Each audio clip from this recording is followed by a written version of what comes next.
Hey, folks, today's program is sponsored in part by Cedar's Seeds.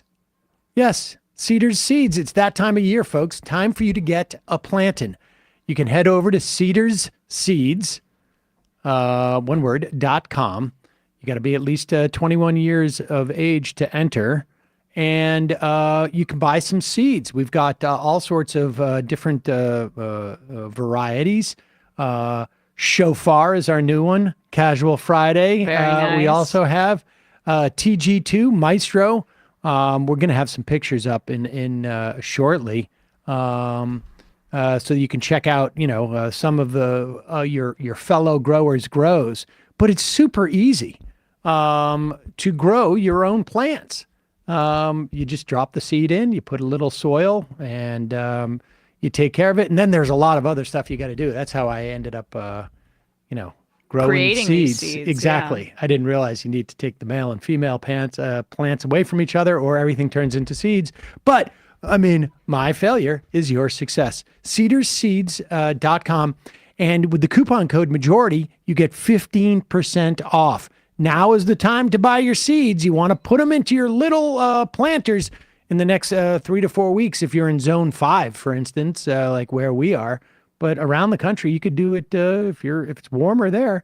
Get on it right now. All right, now time for the show. The Majority Report with Sam Seder. The destiny of America is always safer in the hands of the people than in the conference rooms of any elite. Sam Seder. They are unanimous in their hate for me, and I welcome their hatred. We must guard against the acquisition of unwarranted influence, whether sought or unsought, by the military-industrial complex. The Majority Report with Sam Seder. And I get the feeling you've been cheated.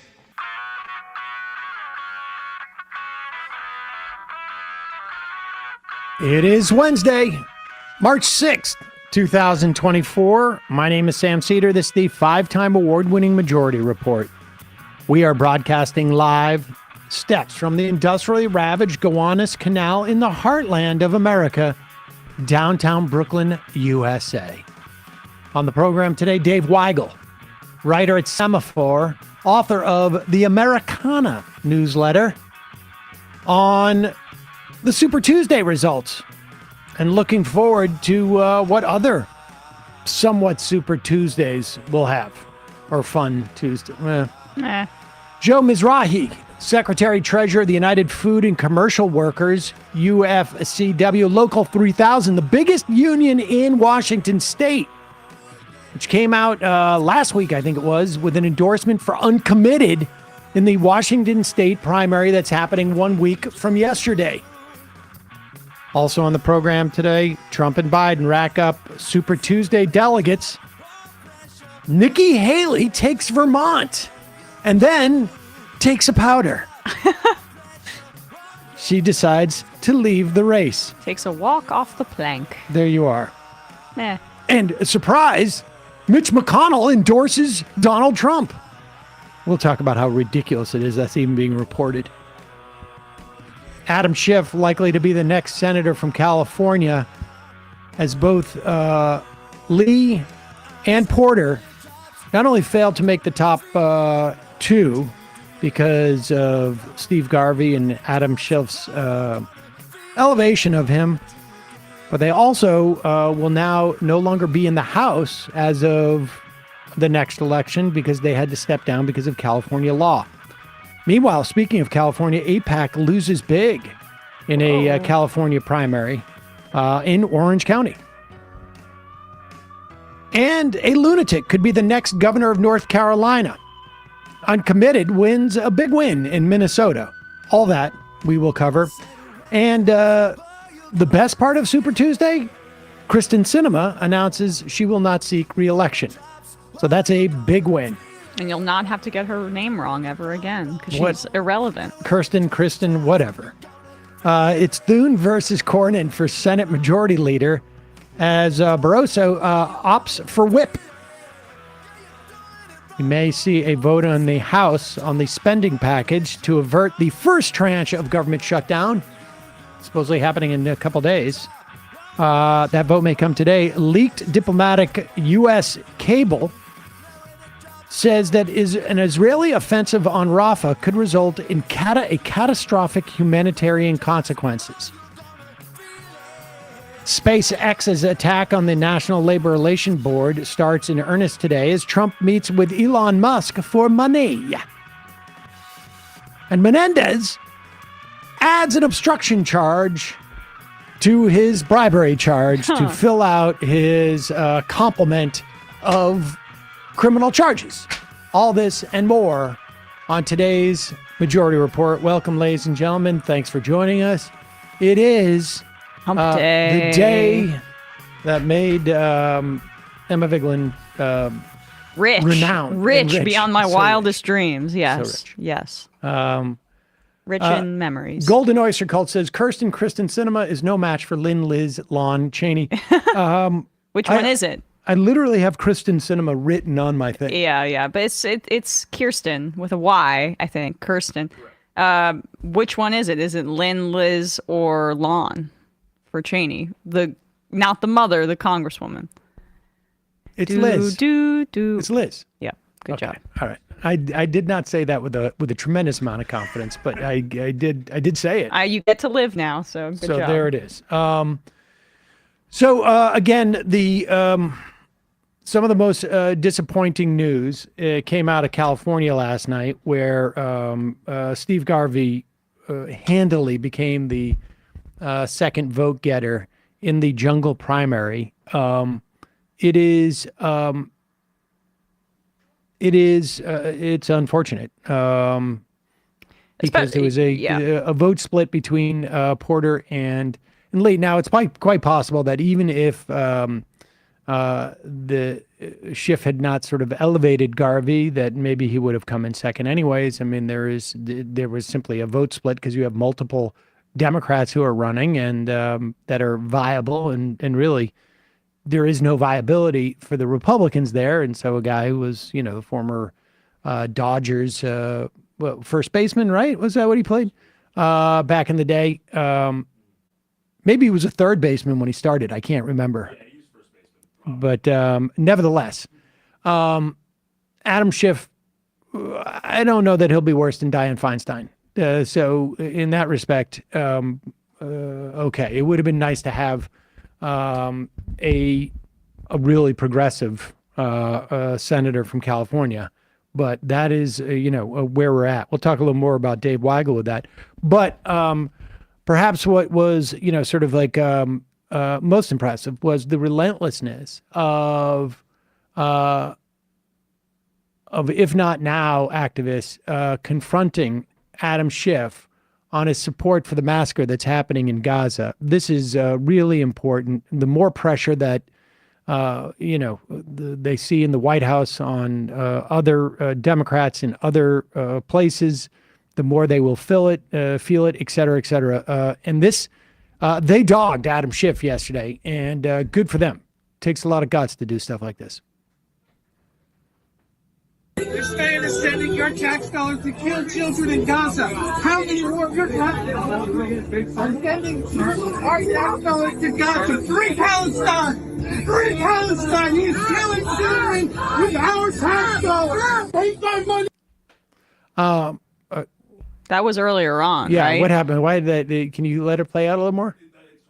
It's just 20 seconds. Okay. But I think we just went 16 seconds there, but that's okay. Nevertheless, this is, I'll tell you why I think this is effective, as opposed to even like maybe, when you're in a big crowd like this, it is disturbing what they're trying to do in a way that is different than like, pursuing them individually. Like when you go and you disrupt a fundraiser, or when you go and you disrupt a party, when you go and disrupt, as we've seen with Biden, has canceled a lot of his college tours, they're feeling it. It is causing them, there is a political price that is associated with this. And it's also just really brave. It's, if not now, it's Jewish Voice for Peace and other groups, we should say, that are organizing this in California. Like, I saw, at the NBA All-Star game, there was a Let Gaza Live banner unfurled. People are going to get beers dumped on them. People, I mean, Jill Biden was getting interrupted by someone Jill Biden criticizing Biden's policies in Gaza. And she must have been, she was a young woman, and you see these older people just grabbing at her and being kind of violent. So it takes bravery on a number of levels. And here is, so that was a campaign event earlier in the day. And here is Schiff with his victory speech. And he didn't get to finish it. Check it out. One of the,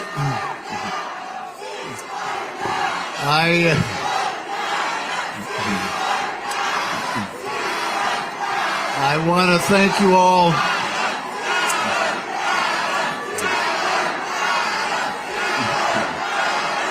Someone came up and said to Adam Schiff, who was reading off a prompter, who was trying to stick to the prompter to wrap it up.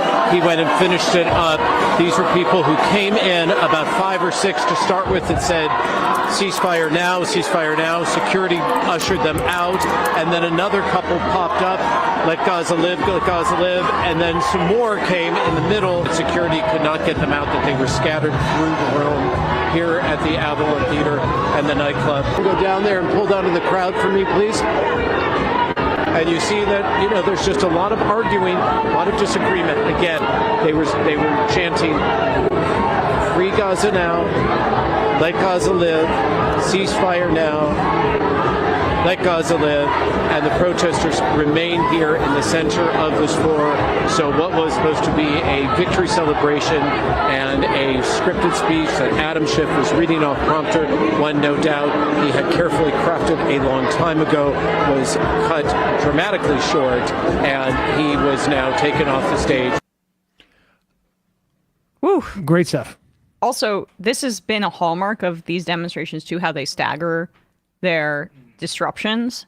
It's so effective because they can't get you all out at once, and they don't know when one member of the crowd is going to start chanting. This has been done, I think, at one of Biden's speeches, was the one in Virginia. The Biden speech, the one in Virginia, is the one that I think precipitated his staff doing their best to not allow that type of disruption to happen again at any event. Yes. And also what happened in one of Tony Blinken's House committee hearings. Right. Was a lot of the Virginia speech, Biden was interrupted 17 times. Yeah, it was constant. Yep. So good job, guys. Yeah, really important. I mean, that is the there's no way that the White House isn't aware of this and realizes that this is going to be a problem. You see press reports that they're creeping ever so slightly to, pressuring Israel. They supposedly, Benny Gantz was in town, and supposedly they gave him an earful, all of which is, irrelevant until they actually start to put some muscle behind this. But we had Ken Klippenstein reporting on a leaked diplomatic cable. I mentioned that was basically coming from the American embassy in Israel, saying, and these are not people who are not sympathetic to Israel, I can tell you, right. In the diplomatic corps. They're basically saying like this is if they go into Rafah, it is going to be an unmitigated, in many respects, incomprehensible disaster. You have literally hundreds of thousands of people, hundreds of thousands of people living in tents there. Just horrible. But good for those folks who are out there protesting in what was really probably the most high-profile speech of the night. Yeah. And I mean, outside of maybe, I don't know if Trump gave one or not. And he's going to be the senator from California, Schiff. That was why he spent, I think, over half of his money that he spent on advertisements, advertising for Garvey. So this is the moment to say, we are your constituents too, buddy. And this is the future here in California. All right. In a moment, we're going to be talking to Dave Weigel, a writer at Semafor, to get more on what we saw on Super Tuesday and where things are headed and what he's seeing out on the road. But first, a word from our sponsor. I got a lot of sleep last night, which doesn't happen a lot. I got a lot of sleep last night because I got all to bed early, and I was just like, I'm going to bed. And I think people can tell. I have a little more pep. I look better, and I have energy to spare. The list goes on when you get good sleep. Yet, if sleep is something that you have been neglecting and you need some help in that regard, Cozy Earth bedding may be the solution. Thanks to Cozy Earth for sponsoring this episode, and they are offering you up to 35% at CozyEarth.com. Enter Majority Report at checkout. Cozy Earth's luxury bedding is made with viscose, which is from bamboo. And so what it does, I mean, you say bamboo, you think like, oh my God, I don't want to sleep on bamboo. It is, it's incredibly soft. It also, the key for me is it's temperature regulating. I sleep very hot. And with other sheets I've found, it's like sleeping in a thermos. And it gets too hot. Cozy Earth, in addition to being very, very, soft sheets, it's temperature regulating. That's the part I like. It also happens to be sustainable because, bamboo grows like a weed. Cozy Earth was founded to transform lives by offering the softest, most luxurious, and responsibly sourced bedding in the world. Cozy Earth is the brand that made Oprah's favorite things 5 years in a row. I don't know if that's not why I got them, but good for her. Yeah. Cozy Earth bedding, like I say, is ethically sourced. It uses a premium viscose from highly sustainable bamboo. In fact, sometimes it's hard to not get bamboo to grow. If you've ever planted bamboo in your front yard, you've made a mistake because it's going to be taking over the entire yard. It's also naturally temperature regulating and breathable, so you're going to sleep more comfortably all year round. And here's the deal. Cozy Earth bedding comes with a 100-night sleep trial, which means you have up to 100 nights to sleep on them. Wash them, obviously, please. Try them out. Do people go more than 100 days without washing their sheets? That's not advisable. I will say that to you guys. If you're not completely in love, you just return them within 100 days for a full refund. You can use them, wash them, whatever. And then if you decide that you don't love them, you return them. All of their products include a 10-year warranty against defects. Doesn't matter whether it's their luxury bedding, their ultra comfortable loungewear. I was going to say, like, I got a pair of joggers from them that are incredibly comfortable and also ones that I can wear outside. Oh, nice. Yeah, right. So they don't look like you're don't look like I'm wearing my PJs. They have bath towels that are incredibly soft. You've got a, what do you call it? A duvet or a comforter or whatever. I have that from Cozy Earth. If you've never tried Cozy Earth, I've got some awesome news. You can save up to 35% off of Cozy Earth right now, but hurry. This offer won't last. Go to CozyEarth.com, enter the promo code Majority Report at checkout for up to 35% off your first order. That's CozyEarth.com, promo code Majority Report. CozyEarth.com. Put a link in the podcast and YouTube, obviously. Also, I just want to remind you, tomorrow is the end date. Wait, what? Today. Midnight. Oh, it's midnight. So March 7th. March 7th at 0:00 a.m. That's not a time. The sale ends tonight at 11:59 p.m. Maybe you get a couple extra seconds. But so you got to do this.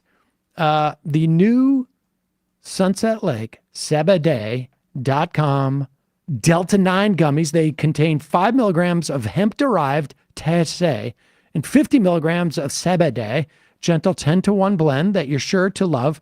I'm a big fan of the gummies. I think people know that. I take the melatonin gummies they have. I take the Focus gummies with lion's mane and cordyceps and Sebade. But they also have ones with ashwagandha. I know I'm pronouncing that wrong. that make you relax. They also have sour gummies. And they have the other THC with the full spectrum THC. That's just 1 milligram. I don't know what the difference between the Delta 9 and the hemp derived and the other THC is, but for whatever reason, the 5 milligrams of hemp derived THC is you can mail, up to 5 milligrams. Bradley, what was your experience? I won't take them during the week. Oh, loved it. Someone saw Dune 2 last night. Very impactful, very enjoyable when I was awake and when I was asleep. There you go. Folks, right now when you use the code DELTA at checkout, you get 25% off of all of Sunset Lake's gummies, including these new Delta 9 gummies. Sale ends on March 6th. See sunsetlakesabade.com for terms and conditions. As always, you can get 20% off site-wide with the code LEFT is best. One word. Okay, quick break, and then we'll be talking to Dave Weigel.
We are back. Sam Seder, Emma Vigeland on the Majority Report. It is a pleasure to welcome back to the program Dave Weigel, writer at Semafor, author of the Americana newsletter. Do yourself a favor, folks. This is a great newsletter to catch up on. And not just like electoral stuff, but like sort of an electoral plus in my mind. Dave, welcome to the program. It's good to be back. Thanks, guys. And Thanks, I see Dave. you're in D.C. This is one of the first times I think we've spoken to you where you're not literally running to catch an airplane. That happens all the time. If it's after election day, that the odds of that are very high. And today, no, I'm in an office. It's very sterile and like THX 1138 looking. So we're ready to have a good conversation. All right, fantastic. Obviously, well, maybe we should start. I think people are not terribly surprised that Donald Trump and Joe Biden won most of the delegates last night. There may be some people out there who are sort of blown away by American Samoa and going to some rando. But what to you are the top stories coming out of this, to the extent that there's anything that we wouldn't necessarily have been as sure that we would be about Trump and Biden? Oh, when it comes to the presidential race, I would say that's pretty well covered. The spin from the Haley campaign, the now ex-Haley campaign, that Trump needs to appeal to her voters because they were not convinced by him and they're not automatically going to him. A little more proof for that. I mean, it was deteriorating week by week, but she was getting about 20% of self-identified Republicans by the end of the campaign, worse in places like Oklahoma. Anywhere except the Beltway, basically, she was a non-starter. So that's a little more clarity. I don't think there are as many Haley voters that are gettable for Biden as we might have thought 2 weeks ago. And with Uncommitted, I think that's the only other interesting story in the primary that's left. Kind of a bad thing for Biden, because I'm in this industry. We like to cover conflict and campaigns and momentum. And the only game in town for the next few weeks is Uncommitted. So next week, Washington State votes. It turns out you can kind of turn a key and get activists, or I'm not trying to patronize what they're doing, but activists who want to stay involved in the electoral process but want Biden to pull support for what Israel's doing in Gaza have been organizing really quickly behind Uncommitted. So it's not been a problem for him getting the nomination. It is revealing how quickly that can be organized. And even I was just watching on the way into this, Adam Schiff, who had this completely victorious speech, the Senate nominee, the one candidate in that race who didn't support a ceasefire at all. He's giving his victory speech in the California Senate primary, and he's interrupted by ceasefire protesters. Like, we learned that is not going away in this race at all. In fact, we just played a clip of both those. He was interrupted twice during the day. Once at a rally, and then following you, we're going to be talking to Joe Mizrahi, who is the Secretary Treasurer of the UFCW in Washington State, about that Uncommitted vote. But I want to just let's just go back to the Haley thing for 1 minute. Is your sense, you've been on the road, you've been talking to these Haley voters. I think she overperformed the polling average in Virginia, but that is an open primary, so it's a little bit more difficult to sort of assess. But do you think that there is a significant portion of the Haley vote that will abandon Trump in the fall? Because my experience has always been Republicans, like 98% of the people who voted for Mitt Romney, 99 voted for Donald Trump and in 2016. Like, Republicans vote for Republicans. But do you have a sense that there's any that hadn't already defected in 2020? A few from 2020. There are voters for whom January 6th was a deal breaker, and they cannot go back to Trump for that reason. Does that mean they'll vote for Biden? I feel like that's more likely than not voting at all. There are going to be voters who vote for Biden, and we saw this in 2020, then vote Republican down the ballot. I don't think that has changed a lot. There was a lot of opportunistic pro-Haley voting.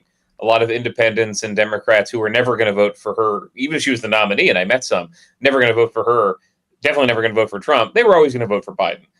So I think there's a small number of people who were committed to her version of the Republican Party, committed to not wanting Trump back, and they're going to be in play for Biden, who reached out to them immediately, put out a statement immediately. I noticed a statement that said more about Haley voters than he said about Uncommitted voters so far. Because in Michigan, after that, Biden didn't say anything. He immediately appealed to Haley voters, which is a smart thing to do. But those voters are going to disagree with him on maybe 90% of policy. I'd say I'd leave aside, don't overthrow the government and support Ukraine. Those are the things they probably agree with him on. There are always voters like that. There are single or double issue voters. That's the Haley population. And we learned there are a lot of them in North Carolina, in Virginia, in Michigan, 300,000 in Michigan. A lot of those Haley voters, I do think, end up being tempted to vote for Biden. Interesting. And why do you think she was doing this? I mean, I know this is the hard whole campaign or the end stage. Staying in. Yeah. Mm-hmm. Well, one thing that's not a huge part of the coverage, but is true, is that she's now the first Republican woman and the first woman of color to win a primary for president ever, which she wouldn't have been if she just quit after she lost her home state. She stayed in through D.C. and Vermont, and she got that. She's going to walk away with more than 1 million votes. So she also, it was hard to read in some ways. You don't want to sound naive about politicians, that they're, when are they being cynical? When are they being honest? You really did get the sense from covering her, though, that she having started out in a position that she thought Trump was so damaged he couldn't be the nominee, kind of flip-flopped on whether she would even run against him. As the race went on, she had real contempt for what he was doing and how dishonest he was. Surprise, surprise! She worked for him. She should have known about this. It seems a little late to come to that conclusion. Right, I mean, we're 8 years after this guy first comes on the political scene. Well, now it's personally affecting her and in opposition to her. So. Yeah, and I think she really did get more angry about the way he was attacking her personally and his Ukraine position. She believes that. She is a internationalist Republican who believes that if Trump gets in there and cuts a deal with Putin, the world's going to be less safe. She really did talk herself into that, and had donors talked into it too. So I thought it was sincere, her desire to stay in and become a more relevant figure on that side of the party, a very shrunken side of the party that's maybe 15 to 20% of the GOP, and getting smaller. Maybe we'll talk about these other races that were on the ballot yesterday, but a big trend I was writing about last night, and we'll do more this week, is Republicans who crossed Trump in some way or crossed pro-Trump allies like Ken Paxton in Texas. They were losing their primaries, or they were doing worse. There was much more opposition to them. I mean, she was standing for a section of the party that can win stuff, the Brian Kemp sort of Glenn Youngkin side of the party that has made a lot of concessions to Trump populism, but are also fiscal conservatives and love spending money on NATO. She really thinks that is in danger if Trump is just allowed 4 years with no opposition. So I thought that's why she was doing it. Some of the bragging rights you get from getting a million votes and being the first woman to win a primary in the GOP, and some of it was really, no, having seen this guy up close and seeing how he run against me, I can't just take this. And I mean, because I my sense just from afar was that she was looking to damage him in the general. Like, I don't know that she ever thought she could beat him, but I think she really is. I mean, her future is really contingent upon him losing anyways. Yeah. No, I'm glad you said that. That's really it. I didn't have to interrupt you. Sorry. Go ahead. No, but I mean, I just, that's, people, it's one thing, she thinks it's the right thing to do, but what is it that she thinks she's doing? And I think that it's really, she hung in there as long as she could for it to damage him in the general election, because she never had illusions that she was going to win this primary. And we should also ask the question of all of those donations that she received, what is their motivation in donating to her campaign? And is it the same thing that Sam is saying, to damage Trump in the general?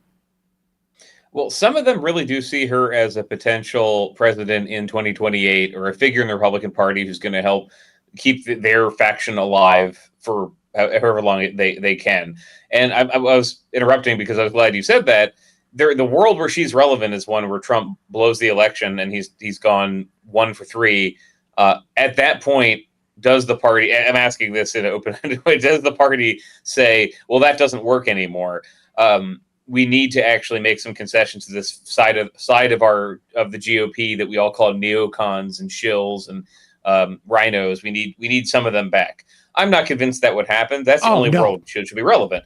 The other world is Trump wins, his vice president is the front runner, and she's irrelevant probably for good. And she's not that old. I mean, she'll be around if she was running at Joe Biden's age, she'd be running in the late 2040s, 2050s. But there are a lot of Republicans who were ambitious, and like Mike Gallagher in Wisconsin, the congressman, who found out, I don't know what to do in this version of the party right now. I'm going to bench myself either for maybe a decade or forever. That's the position that she's in, definitely. And how can she influence the party? I mean, she said today she's going to keep using her voice. Some of that stuff was, I think, kind of rote and pat, like, I'm going to keep speaking out for term limits. But really, her being a voice that knows how to get booked on cable, knows how to get in front of elite audiences, not so much Republican meetings. I think if she showed up in a Harris County GOP meeting right now, she'd get booed. But as a relevant person who's going to be drawn, she likes being relevant. Who doesn't? She does have a voice now, and she can be a Republican in the chorus of people saying, my party's going the wrong direction. It's easy for me to imagine Trump getting elected, and then in January, February 2025, she's one of the people denouncing some of the stuff he's doing. Will that make her president? Probably not. Does that make her relevant in a way she wouldn't have been if she just punked out like Tim Scott did, yeah, I don't think Tim Scott made a different choice to stay in the Trump camp, and he's you see his reward, just like showing up at every Trump rally to get made fun of. Exactly. Yeah, I don't think if Trump loses, I think we're still probably another 4 to 8 years away from the Republican Party, making any type of shift, if that shift ever comes. But all right, so let's talk about the Uncommitted. Minnesota was the biggest showing. Right. We just had somebody IM us in Wadena, Minnesota. 216 people voted for Biden and 47 voted for Uncommitted, which was, I guess, the worst place that Biden performed. 2012, there was no Minnesota primary. I tried to look this up to try and get an assessment of what the uncommitted votes were at that time. What is, I mean, you mentioned this is like sort of turnkey, and people, it's a great, that's why I think it's such a great sort of protest. And what's your sense of like how upsetting it is to the Biden campaign? In other words, like how much, it's very hard for them to say this is meaningless to themselves if they've said in the run up, like, we got to stop this. Yes. And it's a great protest for them. Just if I could be as neutral as possible, what are the options for Biden and people who want him to change course on Israel? One would be not voting for him at all. One would be voting for Cornel West. One would be voting for Trump to accelerate the conditions and put him back in office. One is organizing right now in these primaries, and there's a lot of, when I talk to, and you talk to these folks too, you talk to more of them. You talk to uncommitted organizers; they're very joyful. They're horrified what's happening. This has given them purpose. They are building community when they felt lost for 5 months, and they saw people with their views about Israel getting hounded out of conversations, out of jobs.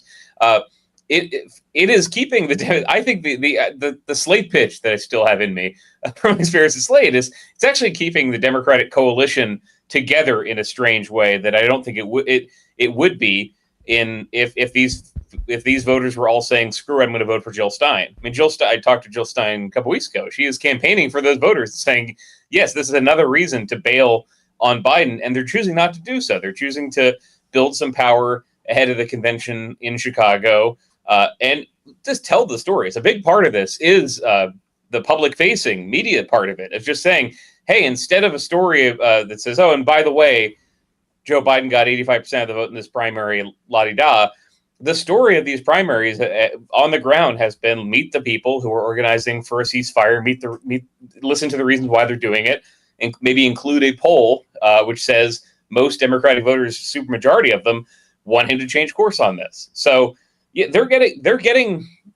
This sounds almost Pollyanna-ish because it's not good for Biden that everywhere he goes he gets protested, but he's getting protested by people who would like to be able to vote for him and morally don't think they can. Right? Well, yeah, I'm not saying anything new to you guys, but that's how I see this in the primary. It is not it is a problem for Biden right now that is preventing a much worse, existential, fatal problem for Biden in November. It shows that they're engaged, is basically, I mean, what you're saying. This is an engagement as opposed to a resignation. And I saw that the state party in Minnesota says that there are going to be 11 uncommitted delegates going to the convention, and that means 2 from Michigan as well. So that paired with the inevitable protests at the Democratic convention in Chicago sets up a situation where, like, as much as the Biden administration wants to put out press releases and ignore the uncommitted vote, it's going to be a situation at the convention. Yeah, and they're responding to them. You guys talking about how they responded. They responded basically in saying, we saw the vice president's speech in Selma this week. You've seen the way that Biden talks about it. The way they see this politically is that ceasefire is popular. Cutting off all aid to Israel, all military aid right now is not popular, but it is with Democrats. And if Biden negotiated some sort of ceasefire that stopped what Israel's doing, stop people from getting shot to death when they're going for food supplies, etc., for 6 weeks, that would not satisfy a lot of people organizing for Uncommitted. It would satisfy a lot of Democrats. So they would still get protested. Look, they're going to get protested over this policy through the administration, and they were getting protested on climate before that. They're going to get protested. I think this is a difference mentally between me and a lot of people who cover politics. Is I I see, direct action is part of the political menu. It's not it. Donald Trump doesn't get protested that much because people are hauled out of the arena, and he's got a smaller coalition than Biden. Biden has a messier coalition, including some people who want to show up and pressure him, and sometimes it works. I covered a version of this with Don't Ask, Don't Tell in the Obama years. People would show up and they'd heckle and they'd make that the story, but they listened. So that is what's happening with Biden. His response to it, the way that I've seen, Walid Shahid and other organizers I've talked to, they've taken credit for if there is a change in policy. So I guess the Biden administration would have to put up with that. If it looks, and this is if I'm Marco Rubio or whatever, if I'm a Republican who wants to attack Biden, if there is a change in policy, if there is a temporary ceasefire, and Bibi doesn't like it, I would say, as Marco Rubio, Biden is listening to these far left radicals who hate Israel or something of that nature. They don't really care about that. Their goal here is ending the war as soon as possible because people are dying. Right. 60% of Americans disapprove of Biden's handling of this. And how long did it take? I know it's different because there's the nationalism element and the 9/11 part of it, but how long did it take for the public to begin to turn on the war on terror? It took much longer. There was much longer, years. And so this is a seismic shift in now. Okay, so tomorrow will be March 7th. In 5 months, is that 6 months? 5 months? I can't do math, but that's a very, very significant kind of shift for Biden, and that doesn't just confine itself to the Democratic far left activists or to Arab American voters in Minnesota or Michigan. All right. Yeah, for every uncommitted voter, there are several Biden voters who are sticking with him but wish he'd changed the policy. Yeah. And we're going to be talking just a few minutes to Joe Mizrahi about this. Other big stories, obviously, California, we've talked about that. Schiff got protested twice.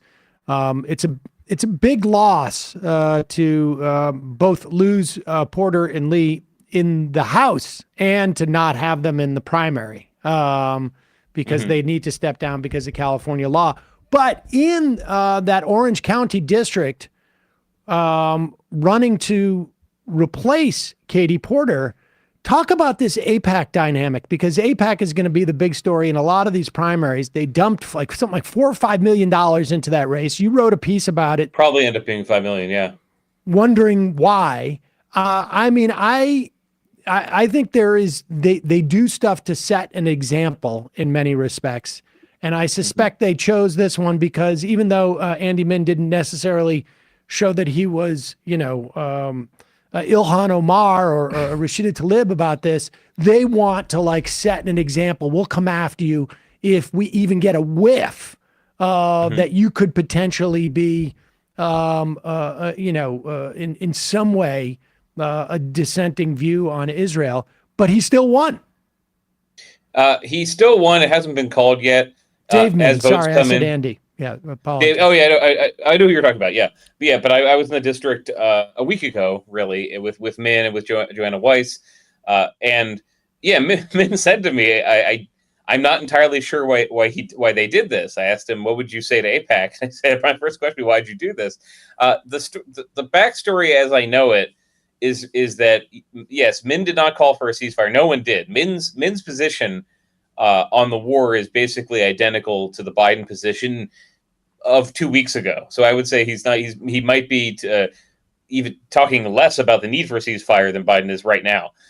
But candidates have questionnaires, they have policy papers and position papers, and AIPAC asked for them, DMFI asked for them, J Street asked for them. My impression is that what Min said about his Israel positions did not check every box for AIPAC, and that worried them. And that is how they prefer to operate, is by saying you need to be loyal on these sets of issues. You need to be completely trustworthy. You're not going to bend on Israel if you get this kind of pressure. So he was not there endorsing BDS or anything, or putting up a Leila Khaled monument or something. He just wasn't as adamant that he was going to support Israel in every decision that the current government made. And based on their lack of confidence, they said, well, we have a candidate who is. And they went all in. They also had in that district, Emily's list was supporting Joanna Weiss. So they had a credible Democratic candidate who agreed with them 100% and also had a different story to tell. Also, Min was vulnerable on the fact that he got a DUI during the campaign, which he was telling me the fact that they spent $5 million mostly on that attack, he thinks maybe inoculated him. He's apologized many times for it. He quit drinking after it. Voters have been forgiving of some things, not of others. But his thought was that, yeah, this was crazy that they were doing this, but it might help him. But the reason AIPAC, etc., targeted him is that he was there on 90% of things, not 100%, and they didn't like that he was. He's also, talking to him, he's a very confident guy. He doesn't genuflect. He might have come off as the sort of person who could be independent-minded at some point down the line. And they don't want that. Okay, here's the most important part of this, though. How many losses does AIPAC have to have until their ability to raise this kind of money? You know, when you've got $100 million to drop $5 million in one of these races because the person's a little bit iffy, you're doing that so that you don't, in part, so that there are other races in the future that you don't have to drop money into because you are disciplining lawmakers in that way. But the question becomes when they start losing some of these races where they put $5 million in, I'm thinking, you know, Summer Lee in the last cycle, but if there are 3 or 4 or 5 or 6 Dave Mins out there where they lose, their ability to go back to their funders and say, hey, we need to do this is going to be diminished because people are going to lose faith in them. Do you have a sense of what that figure is and, you know, where the other big races for AIPAC are going to be? Well, yeah, and you mentioned Summer Lee. She lost. They lost to her last cycle twice. Lost in the primary, lost in the general, and she's still being targeted this year. She's actually, she backed out of a CARE event in part because of pressure from AIPAC and from local Jewish leaders, saying that they were worried their congressman was embracing people who'd said crazy things about October 7th. So when I talk to, and you talk to the same folks, when I talk to activists on the other side of this, they just assume there will be a cornucopia of money that never stops. That there's never going to be a point where AIPAC, DMFI, et cetera, say, oh, we're tapped out and we look kind of embarrassed because of this one loss. This cycle, they're not saying they're going to beat everyone who has called for a ceasefire. Taking out 1 or 2 members of Congress and Jamal Bowman in New York and Cori Bush in Missouri look like the most vulnerable for, again, external reasons. These are both people who have had, in Bowman's case, the fire alarm story. In Bush's case, spending money on their family and security. These are stories that have hurt them locally, kind of like what happened with Dave Mint. So they look for the member that is beatable for other reasons. With a credible candidate in the district. They've got that in New York too. It's debatable if they have that with Summer Lee. I don't think that if their win record is 3 for 100, that's still 3 people that they took out. I mean, the Justice Democrats, I'm not making a 1-to-1 comparison, obviously, but Justice Democrats lost most of its races in 2018, but it elected four squad members, and it beat Joe Crowley and it beat Mike Capuano. You don't need to have that many shots connect. And so I've not detected, and talking to Mark Melman at DMFI and the people who are in this orbit, they're not worried if they put money in a race and lose, that people know, look how much money we can burn on a race without winning. It doesn't mean we're going to stop. You cannot stop this strategy. So yeah, it's a good question. I don't think they are actually looking at their budget and looking at their win-loss record. Will we notice a win-loss record? Certainly. But if you're a member of Congress, just in a vacuum, would you prefer to have $5 million spent against you or not have $5 million spent against you? You prefer to not have it at all. And just the threat of it remains really potent, even if they don't win everything. On some level, losing and then being able to continue to spend is almost more terrifying than winning in a couple of instances, I guess. But all right. The other big stories, just let's run through them really quick. What are things? I mean, obviously in North Carolina, there's going to be a governor's race with frankly, a raving lunatic. But outside of North Carolina, what else did we miss? Well, Texas was fascinating. There were 2 races, in Travis County and Harris County, 2 races for DA. Where in Harris it was a fairly conservative, criminal justice reform skeptical incumbent who lost in a landslide. In Austin, it was an incumbent. This is one of the stranger stories of the night. A progressive DA who got elected in 2020, took office in 2021. In his tenure, lots of crimes have fallen below what they were before he took over. But the narrative in Austin, and this has been litigated in a few elections since 2020 in Austin. The narrative there was, we elected a progressive and look how bad things got. If you've been to Austin the last few years, there's some patchy parts of 6th Street, but it clearly has not fallen into disrepair. They both won, but just as interesting was a lot of Republicans, I think 6 so far, and it might go up to 10, who had voted to impeach Ken Paxton or had crossed Greg Abbott on his school vouchers plan. Paxton and Abbott and their allies, including the Club for Growth, Jeff Yass, etc., spent money to beat them. And I mean, Ken Paxton's impeachment attorney in Texas probably, as of this morning, probably beat a state rep who voted to impeach Paxton, a Republican. And so the Republican Party got more conservative. Where voters had the chance to make them more conservative, they got more conservative. In North Carolina, there was a Turning Point USA campus leader who beat an incumbent, is going to sail to the state legislature. So the Republicans turning out with Trump at the top of the primary ticket was helpful for a lot of their more conservative candidates. Now, we're still going through this. California takes forever. California is the nightmare for anyone who does election analysis because it takes 3 weeks to determine who actually won. It's not clear if that worked the same way there in school board races, etc. But in federal and state legislative races, that was a big story, I thought, of Republicans being moved to the right by their voters who wanted MAGA-aligned candidates.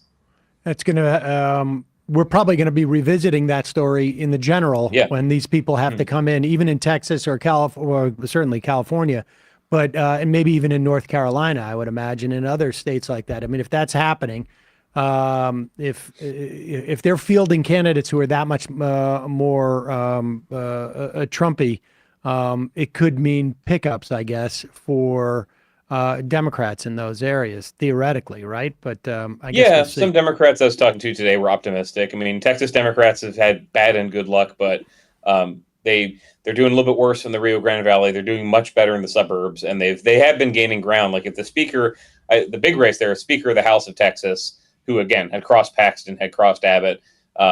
If he loses his seat, they probably don't pick that up. But the story they'll tell is, look, we're the party that's sane, and we're one. I mean, the reason school vouchers plan in Texas failed in Republican legislature is because it's not popular. They will run. They have a message to run on, like Democrats in Michigan, Pennsylvania, tougher state. But yeah, that's a good point. They really are optimistic they can start chipping away at Republican control in that state. Dave Weigel, always a pleasure. We're going to put a link to your Americana newsletter because people should read it. It's always a good read. Really appreciate you coming on today, and glad to see you getting a little bit of rest. Just a little, and I'm looking forward to this next interview. I'm going to hang up and listen. Okay, great. Awesome. We'll talk to you Thanks, soon. Dave. All right, folks, we're going to take a quick break, and when we come back, Joe Mizrahi, Secretary-Treasurer of the United Food and Commercial Workers, UFCW Local 3000 here on the uncommitted endorsement, or the endorsement for Uncommitted that these guys announced last week. We'll be right back.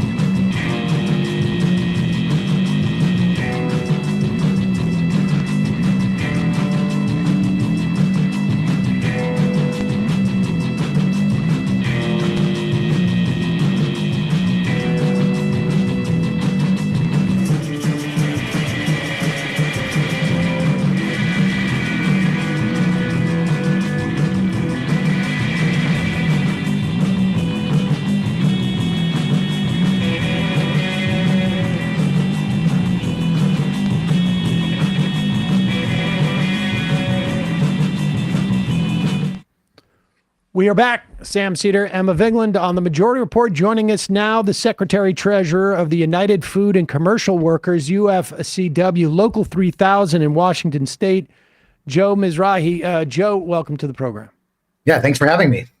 All right, so Joe, you guys last week, was it March? Maybe it wasn't even last week. Last week, endorsed Uncommitted in the Washington State primary. It's happening in a week. Walk us through who did the.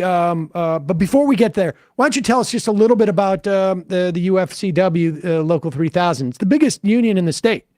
Correct. Yeah, we're the biggest union in the state. We're also the biggest UFCW local in the U.S. So we represent about 55,000 workers across Washington, part of Idaho, and part of Oregon.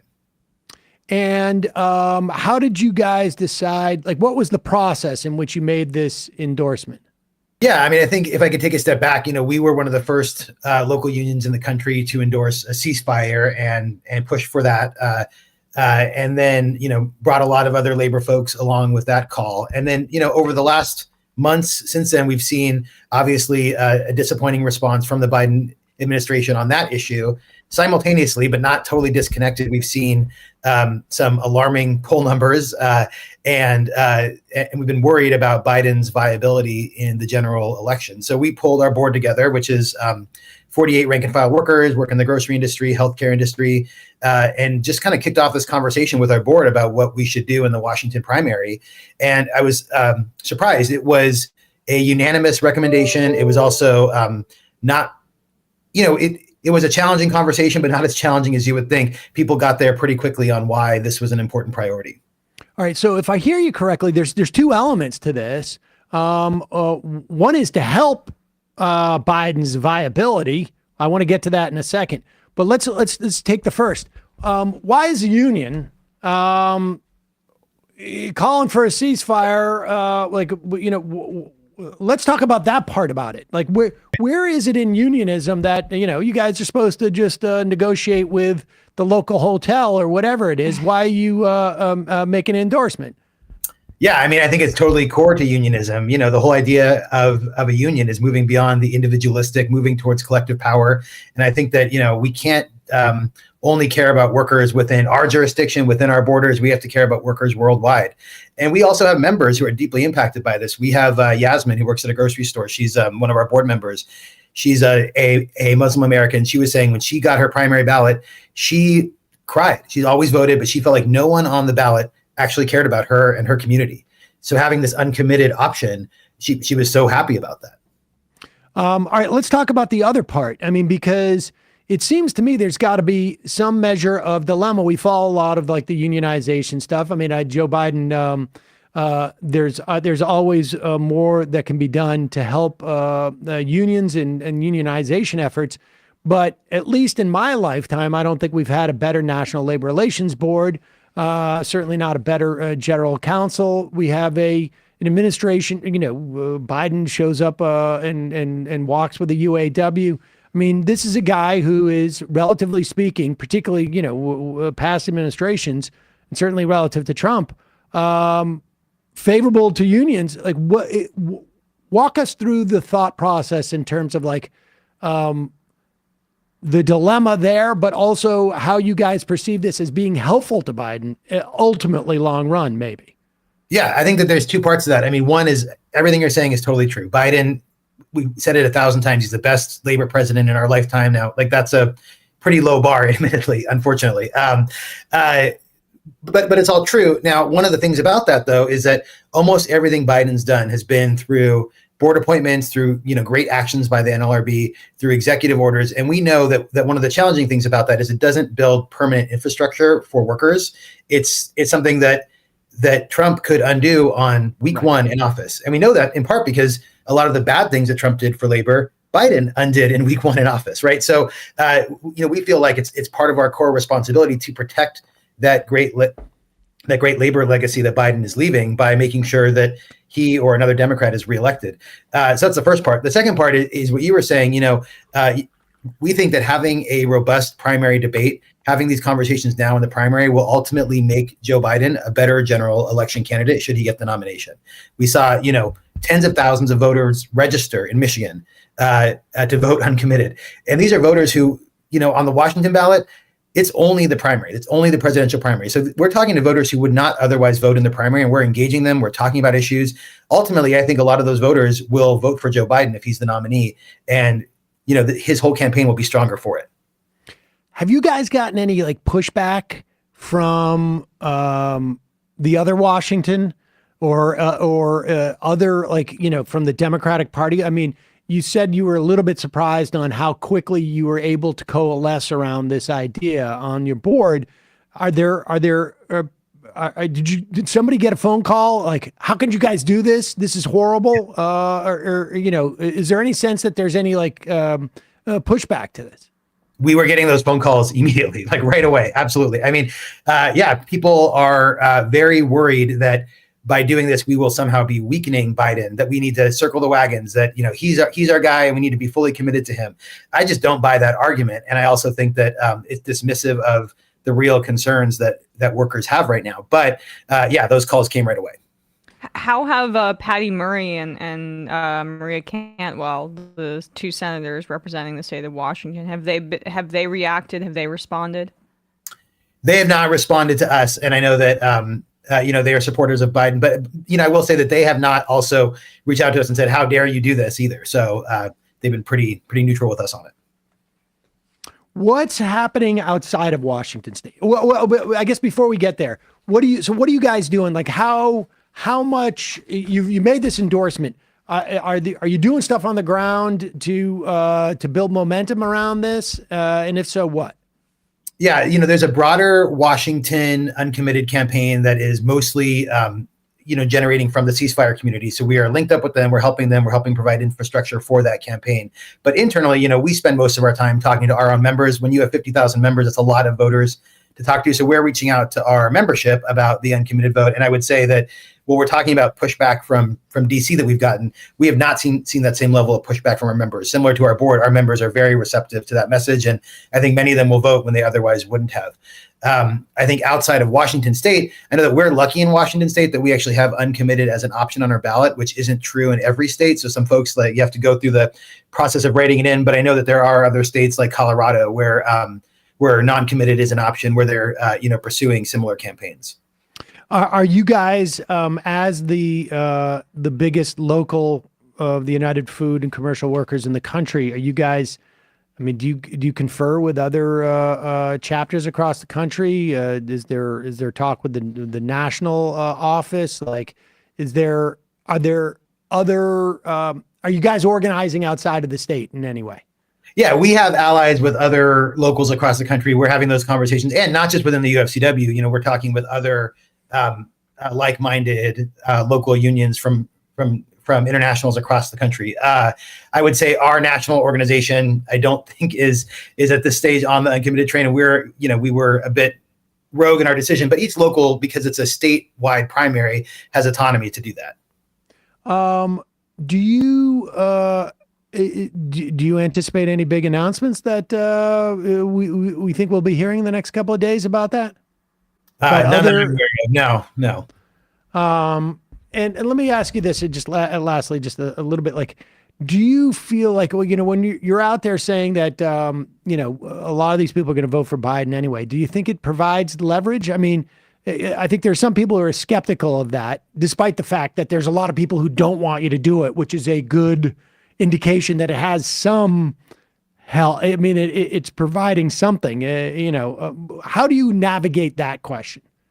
Yeah, I mean, I don't know, it's hard on the ceasefire thing. I think we've already just seen in the last few weeks that there's been more movement since Michigan from the Biden administration on the ceasefire front. I saw, Vice President Harris said something. They've committed to more aid. It's not enough, but I think we've seen some movement. And I don't know that the uncommitted campaign, what % of credit for that the uncommitted campaign can take, but I think that every little bit of pressure helps. On the viability point, I mean, I do think that a growing chorus of questions will hopefully make the Biden campaign, get the candidate out there, campaign harder, make the case against Trump. And so I do think that, every little bit will help. Joe Mizrahi, Secretary Treasurer of the United Food and Commercial Workers, Local 3000. Thank you so much for your time today. Really appreciate it, and appreciate the endorsement for Uncommitted out there. I hope it does have the impact that we hope it does. Yeah, thank you very much. Thanks so much. All right, folks. We're going to take a quick break, head into the fun half of the program. You seem surprised by it. No, man. Just made a face. Yeah, you did. I picked the wrong one out of my toolbox, I think. I meant to go Phillips head. There you go. It's nonsense. Look at that. She's pulling out the See? screwdriver. That was something I knew you'd appreciate. Next up, a horticulture reference. There you go. Then we've hit it. We've hit all of my faves. Folks, it's your support that makes this show possible. You can become a member at jointhemajority.report.com. When you do, you not only help keep this show alive, you help it thrive.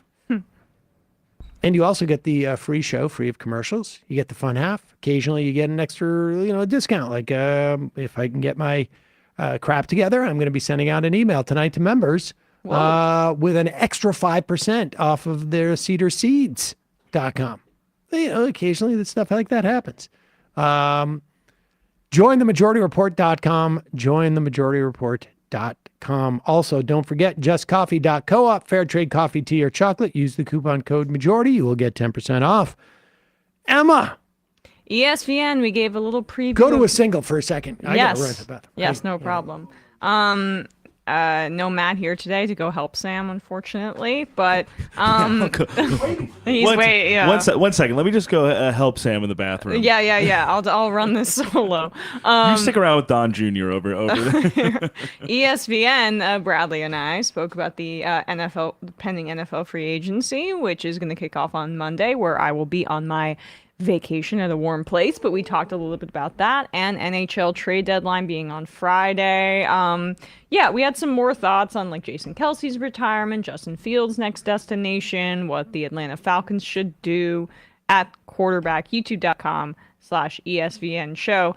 And Matt is cautiously staying at home today just because he had a little bit of the sniffles, but he is, they're off this week for Left Reckoning because David Griscom just got married. That's where Matt was last week, over the weekend. So they are taking a bit of a break.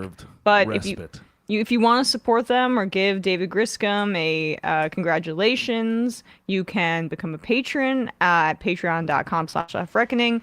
Or you can just start to spread some of their content around on Reddit, on Twitter. That was one of Matt's recommendations. So, patreon.com/leftreckoning for that. All right, folks. The number is 646-257-3920. See you in the fun half. You are in for it. All right, folks. 646-257-3920. See you in the fun half. Are you ready?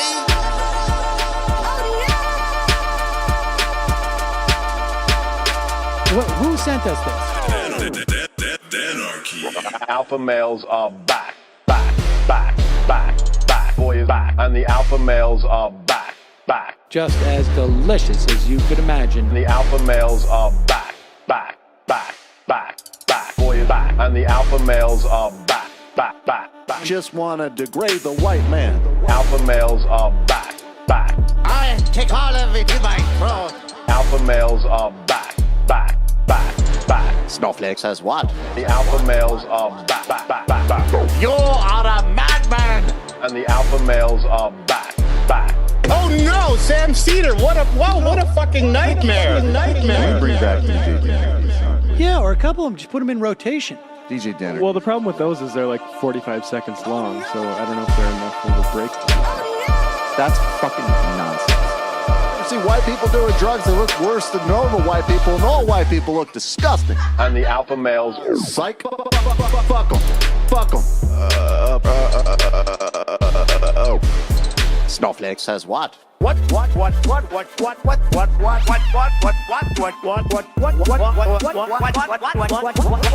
Snowflake says what? A hell of a lot of bank. A hell of a lot of bank. Okay, I'm making stupid money. Hell of a lot of bank. A hell of a lot of bank. All lives matter. Have you tried doing an impression on a college campus? I think that there's no reason why reasonable people across the divide can't all agree with this. Psych. And the alpha males are back. And the Africans are black African. And the alpha males are black. And the Africans are back. When you see Donald Trump out there, doesn't a little part of you think that America deserves to be taken over by jihadists? Keeping it 100. Can't knock the hustle. Come on, fuck 'em. Things I do for the bigger game plan. By the way, it's my birthday. Happy birthday to me, Jew boy. I have a thought experiment for you. And the alpha males are back. Africans are black. Alpha males are black. Africans are back. Come on. Come on. Someone needs to pay the price for blasphemy around here. I am a total pussy.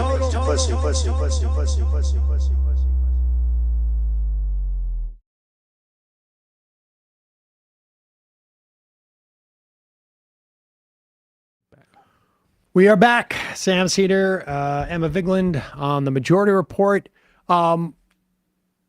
In light of that, the talk we just had with Joe Mizrahi, the Secretary-Treasurer of the UFCW, Local 3000, biggest United Food and Commercial Workers Union local in the country and the biggest union in Washington State, on their endorsement of Uncommitted for the primary that is going to take place Tuesday, March 13th, next week. In fact, is it Tuesday, March 12th or 13th? 12th. Sorry about that. Here is Minnesota Governor Tim Walz speaking to CNN's Abby